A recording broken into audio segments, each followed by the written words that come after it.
Protein powder కోసం మనం 1½ cup బాదం తీసుకుంటున్నాం, 1 కప్ వాల్నట్స్ తీసుకుంటున్నాం, 1 కప్ క్యాష్యూ నట్స్ తీసుకుంటున్నాం, 1 కప్ పిస్తా తీసుకుంటున్నాం, 2 to 3 spoons watermelon seeds, pumpkin seeds, sunflower సీడ్స్ని తీసుకుంటున్నాం.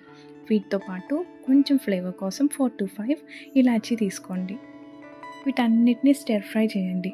జస్ట్ లైట్గా వేయించండి, మార్చేయద్దు అండ్ గీ వేయద్దు, ఎందుకంటే ఉండగట్టేసి ఛాన్స్ ఉంది. నెక్స్ట్ పటిక బెల్లం వేయండి. ఫుడ్ కలర్ ఆప్షనల్, మేము జస్ట్ ఏదో ఉందని చెప్పి యాడ్ చేసేసాము. దీంట్లో మేము పటిక బెల్లం 200 grams తీసుకున్నాము. మీ టేస్ట్ని బట్టి మీరు యాడ్ చేసుకోవచ్చు. వీటన్నిటిని చక్కగా మిక్స్ చేసేసేయండి.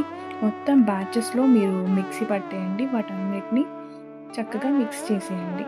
ఇప్పుడు మనకి healthy and tasty protein powder ready అయిపోయింది. అబ్రాడ్ వెళ్ళే వాళ్ళకి పంపించవచ్చు, చిన్నపిల్లలకి పెట్టచ్చు. చాలా హెల్తీ.